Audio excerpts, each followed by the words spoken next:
This is Wes Wyatt. I'm coming to you from my infamous war room, and what I want to do is I want to go through and talk about an article that I saw from Andy Crestadina, and I think I have that name right. If I don't, I greatly apologize. I'm going to go to let's see here, a article, and it is this article right here, and it was about the pictures and or pictures of deaths for marketers. And I just absolutely love this. If you guys have not had a chance to follow this, when I get done with this broadcast, I will go through and kind of give a link to this, and I think it's just absolutely awesome. But my question was going to be, what is your look? What is it that you have in your office that is your go-to area? So for me, I'm going to show you mine, and I'd love to know what yours is and why you do it, how you place things, why you place them, what you used to use, and everything. So the very first thing I'm going to do is I'm going to go to a top view, and I'm just going to show you the inner workings of my command center. And that is exactly what you see here. This is the article that I just showed you coming up. I personally have got a couple things that are a little bit, I guess, doubled up. One is I have the Stream Deck here, which I absolutely love. Shout out to Elgato. But I also use here on a iPad Pro the program Mega Grid.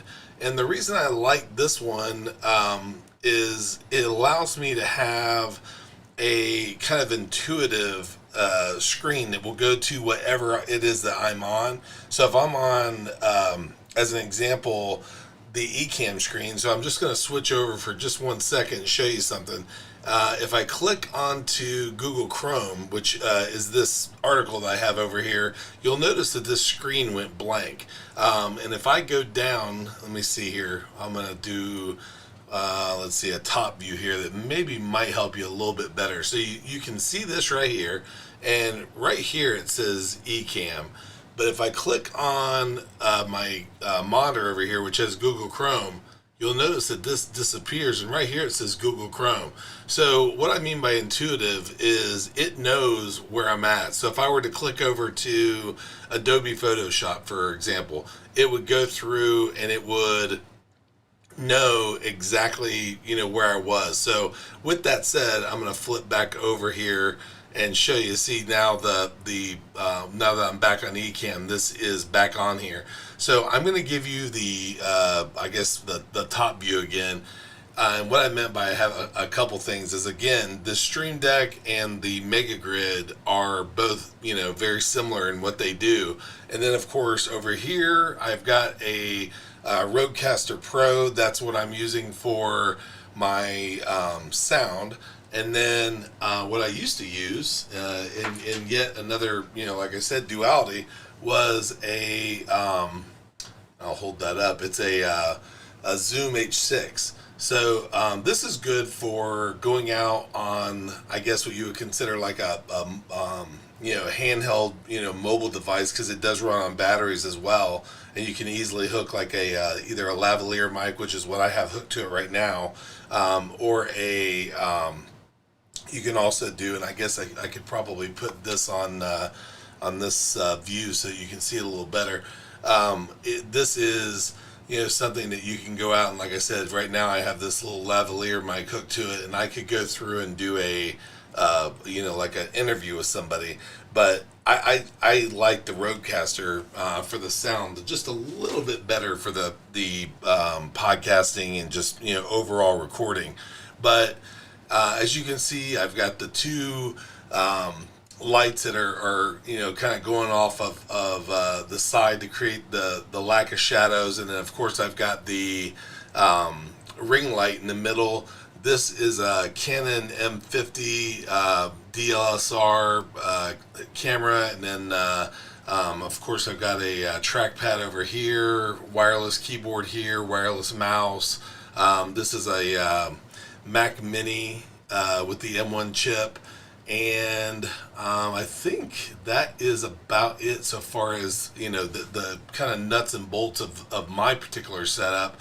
But I'd love to know what your setup is. Why do you have certain things in certain places? What do you use?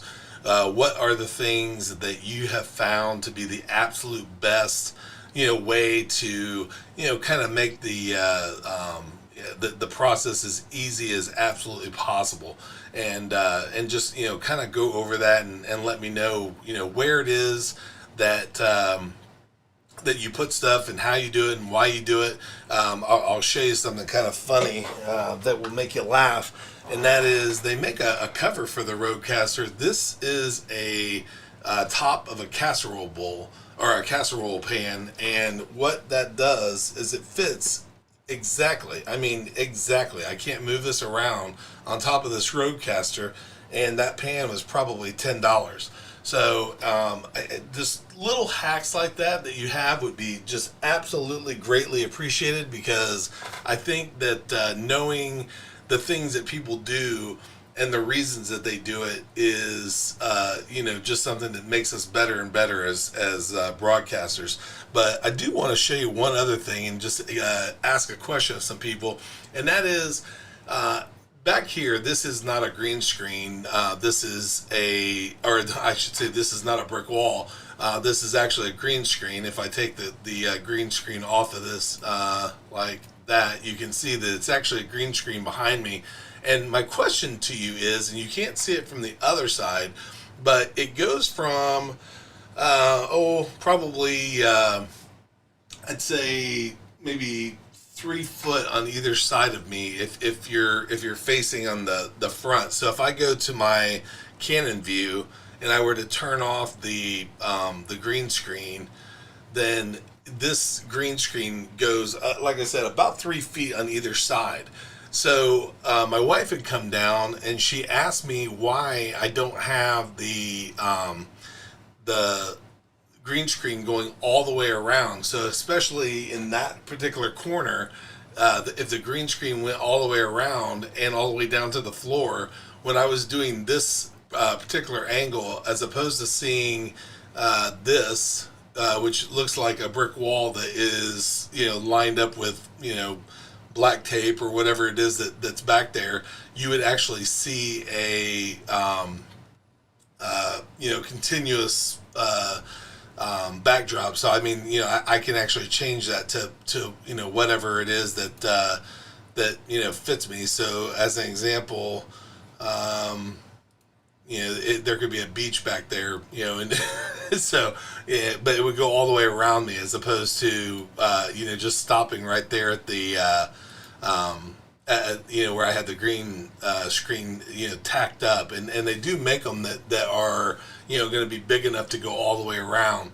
So I guess more than anything, I would just love to know your comments on taking I have an Elgato screen as well that I can put behind me that goes up and down very easily, and I wouldn't even need this, but this way it's always up and I don't have to go through and do anything funny or make any weird adjustments or wonder if it's far back enough or hit it backing up or any of that. This is just tacked to the wall. But I would just like to know what your take is, what the reasons that you have certain things in certain spots, and again, going from a top view, lighting placement. If you have found that, and you can't really see it, matter of fact, I know you can't see it, but across the way from me here, that is a PC. This is all Mac. But on the other side of what I call the war room is a PC, and the monitor is switched up vertically. And I do that on that side, and I don't do it here. I've often thought of putting a either a third monitor over here that's vertical. Let me know the reasons why. Hey, how you doing, Kellyanne? I'd love to know the reasons and the ideas that you have for going through and doing that kind of stuff. So by all means, let me know anything and everything that you have so far as ideas for placement. In this particular case, this again is called Mega Grid. that I'm using to switch stuff over. I do again have the Stream Deck, which is awesome. Let me know tips and tricks that you have for the Rodecaster. Let me know tips and tricks that you have for the M1 Mac Mini. Just everything that you're doing that you feel is going to be beneficial and advantageous to making the broadcast better.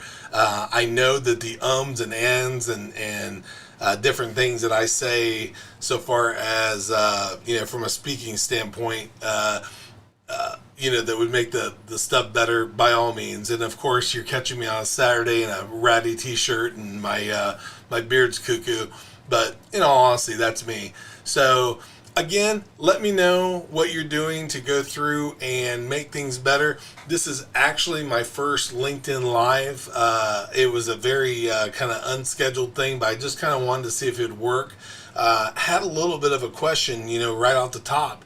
That may be something that someone can answer, and that is, has anyone noticed or known, have they taken away the virtual camera in StreamYard? Because I'm currently using Restream to broadcast this out to Twitter, Facebook, and YouTube and LinkedIn. But I could not find the option for a virtual camera anywhere in StreamYard, which I love StreamYard. By the way, love Restream. But could not find it in StreamYard to save my life. It's last couple times I haven't been able to find it. So let me know if that's something that maybe they've added to the upper, more costly tier, or if they've taken it away, or if you know anything about that. Kellen says that I should talk to Mark Rodriguez about the Rodecaster. I will definitely take you up on that, Kellen, and seek him out and see what he can tell me about the Rodecaster and tips and tricks and whatnot.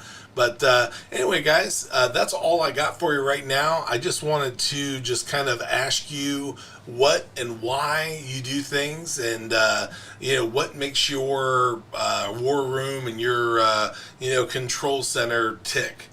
So if you could let me know, I'd appreciate it. And as always, have a dynamite day. I'll talk to you later, guys. Bye-bye.